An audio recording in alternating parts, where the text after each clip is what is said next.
I write Bible study lessons for a living, and three questions I ask nearly every week are, number one, what do we learn about God? What does this passage teach us about God? I'm reminded about that quote by A.W. Tozer, who said, what comes to our mind when we think about God is the most important thing about us.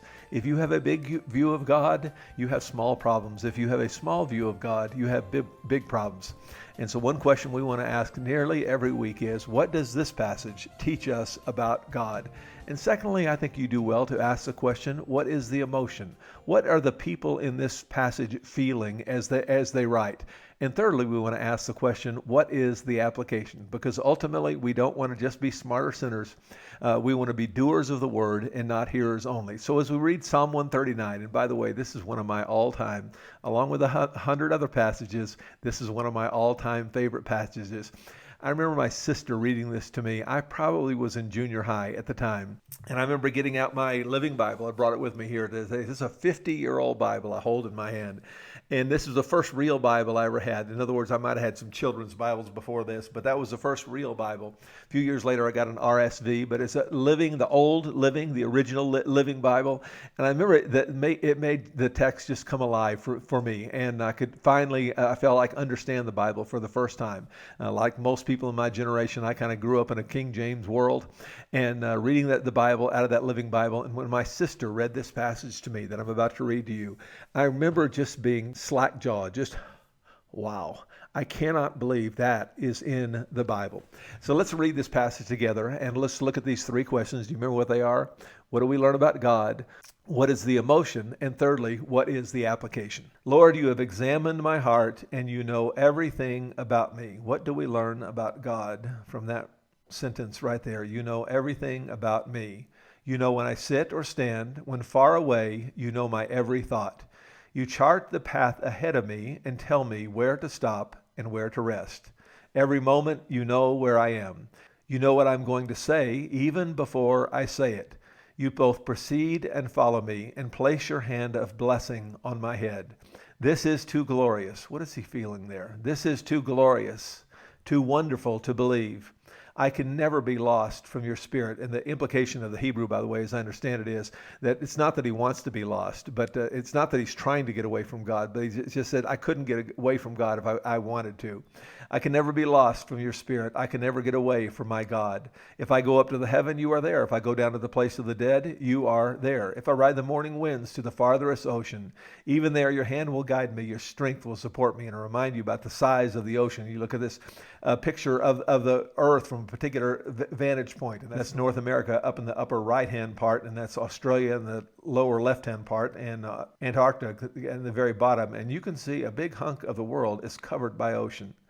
And David said, if I was out in the middle of that ocean somewhere, you would know where I am. If I try to hide in the darkness, the night comes light around me. Of course, we're familiar today with the night goggles and so on. Back in their world, if it was dark, it was just dark. But he says, if I try to hide in the darkness, the night is just like light. You can see in the darkness just as well as you can see in the light. For even darkness cannot hide from God. To you, the night shines as bright as the day. Most crimes are committed at night because people don't want to be seen. But truth be told, God can see just as well as in the day as in the night. Darkness and light are both alike to you. You made all the delicate inner parts of my body and knit them together in my mother's womb. What is David feeling, and what is the application from that verse right there? Thank you for making me so wonderfully complex. It is amazing to think about. Your workmanship is marvelous, and how well I know it. You were there while I was formed, and the idea is not stamped out like a machine, but hand-crafted, individually crafted, being formed in utter seclusion. You saw me before I was born and scheduled each day of my life before I began to breathe. God knew on the day I was born, or before I was born, that I'd be recording this video on this day, and you'd be watching this video on the day that you're watching it. Every day was recorded in your book. How precious. What's he feeling? How precious it is, Lord, to realize that you are thinking about me constantly. I can't even count how many times a day your thoughts turn toward me. And when I waken in the morning, you're still thinking about me. Well, 5 observations, and the first one is this: God knows everything. What do we learn about God? We learn that God knows everything. Psalm 139:1 says, "O Lord, you have examined my heart, and you know everything about me, and the truth is, you know everything about everything else."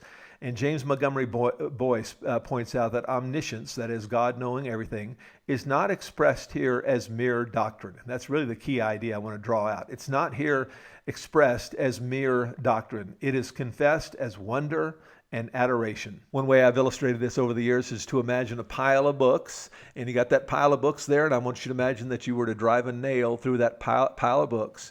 And the illustration goes that God knows every word that appears on every page, front and back, in that whole pile of books.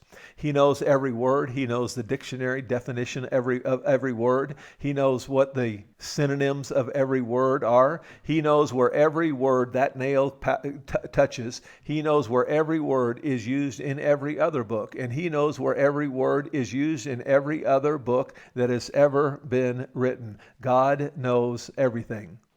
I'm fascinated these days by this James Webb telescope and the discoveries that it is making, and how it is shaking up the foundation of what scientists know, what scientists believe about the early history of the universe. But you know who is not shaken? God is not shaken, because he was there. And there's a lot of fascinating mystery in that. And it's fascinating for us to try to understand. But the truth is, God already knows. Now I'm going to illustrate every point I make this week with a video, and the video is not going to be in this video, but it is in the PowerPoint. And if you're watching this on YouTube, just go to sundayschooluniversity.com and you can find where those PowerPoints are available. But the point is, we're going to try to illustrate those with some videos. And this video mentions a man by the name of Michael Denton and the book by the name Evolution: A Theory in Crisis. And what you need to know about this book is it's not written by a Christian. It's written by somebody who simply looks at the science and says it don't make sense. And so watch and observe what this video teaches us about our God who knows everything.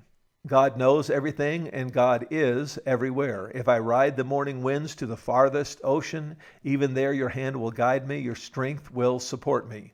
And if you go out to the farthest ocean, you're going to discover that, in the words of John Ortberg, God is a God of pizzazz. But there's something else. There's something more. Ellen Davis writes that God's questions in the book of Job are indicating something about the kind of person that God is. They are filled with references to God's extravagant goodness and provision, even though there is no strategic gain in it at all. Who cuts the channels for the torrents of rain to water a land where no man lives? Why would you water a land where no one lives? That's what we're being asked here. To satisfy a desolate wasteland and make it sprout with grass, and no one even lives there, is the point.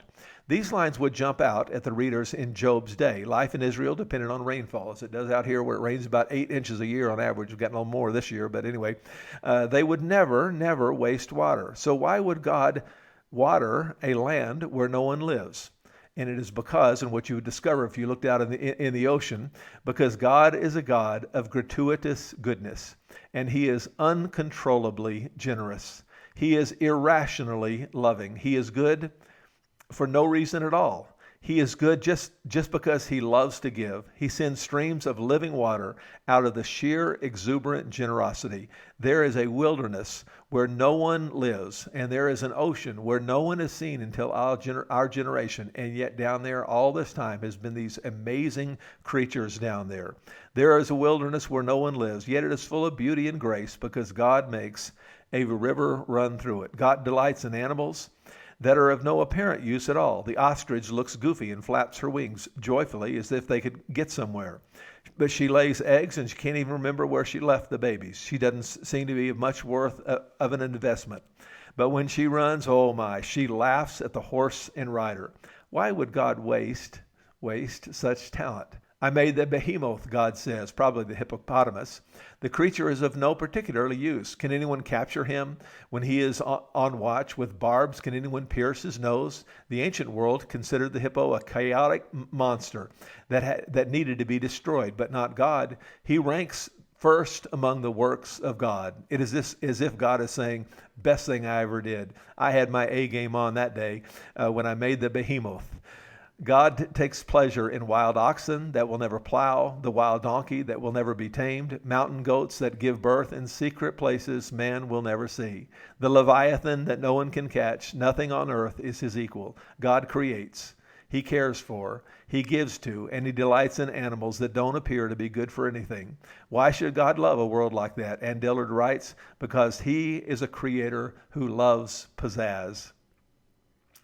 He revels in the beauty of the least strategic creature. What God is really saying to Job is this: I'm worth it, Job. Life, following me, it's all worth it. Don't give up. The pain is not going to last forever. I am the kind of God who is worth getting close to. And that is because God is a God who is gratuitously good and uncontrollably generous and irrationally loving. He just gives for no reason at all. It is his nature. God loves pizzazz. God knows everything. God is everywhere. And thirdly, God creates everything. You made all the delicate inner parts in my body and knit them together in my mother's womb. And you made them, in the words of Michael Behe, irreducibly complex. And again, I've got a video in the PowerPoint that illustrates this, but he gives the idea of a little mousetrap that's got 5 or 6 pieces. And if you got rid of one of those pieces, it wouldn't be 20% less effective. It would be 0% less effective. And it points to the nature of the fact that our God created everything we see. Number 4, God's omniscience, that is, he knows everything. His omnipresence, that is, he is everywhere. And his creativity, the fact that he created everything, is a source of awe and wonder. It is not simply academic information. Thank you for making me so wonderfully complex. It is amazing to think about. Your workmanship is marvelous. How well I know it. And I illustrate this with another video, this one an animation of a baby being formed in the womb. And I said after this video that I am not pro-life because the Bible says so. The Bible does say so, but that's not the reason I would use to argue the point in the public square. I am pro-life because science says so. And when you look at this picture, this animation, but a realistic animation of a baby who is 9 to 12 weeks in gestation, when I look at it, I say that is a baby, and it deserves to be protected, legally protected, just like any other human in America. 5th observation, and this is the answer to that last question. And that last question, do you remember what it was? The first question was, what do we learn about God? What is the emotion? And the third question is, what is the application? And the application is you and others are to be the source of wonder. In other words, this is a little hard to imagine, but that same feeling that you have when you look at a snow-covered mountain peak, or watch a waterfall, or see an oryx, in my case, out on the hill somewhere, that sense of wonder you have when you look at a sunset or you look at the snow that is falling, you ought to have that same sense of wonder when you look in the mirror. When you look at how God created your hand and your eyes and your ears and how God created your body, the application is you ought to have that same sense of wonder when you consider how you were made.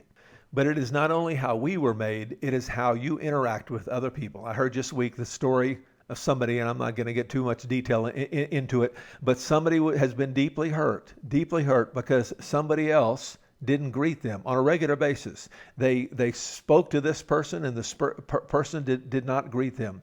And the Bible teaches that we are to treat people, all people, with wonder and amazement. C.S. Lewis famously said, "It is a serious thing to remember that the dullest and most uninteresting person that you can talk to may one day be a creature which, if you saw it now, you would be strongly tempted to worship, or else a creature, a horror, and a corruption such as that you now meet, if at all, only in a nightmare. All day long, we are in some degree helping each other to one or the other of these destinations.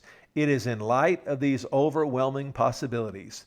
It is with the awe and circumspection proper to them that we should conduct all our dealings with one another, all of our friendships, all of our loves, all play, all politics. There are no ordinary people. You have never talked to a mere mortal. Nations, cultures, arts, civilizations, these are mortal, and their life is to ours as the life of a gnat. But it is to immortals, whom we joke with, worship with, study the Bible with, work with, marry, sometimes snub, and hurt their feelings. Someone created in the image of God, someone so precious to God that Jesus sent his son to die on the cross for their sins. And yet sometimes we snub them, and we should not. That's the application. We should look to one another with love and awe and with a sense of amazement. It is immortals whom we joke with, work with, marry, snub, and exploit. Immortal horrors or everlasting splendors. And may God richly bless you as you teach your people to look at themselves with amazement and awe, and to treat each other with amazement and awe. And may God richly bless you as you teach your people to do this week.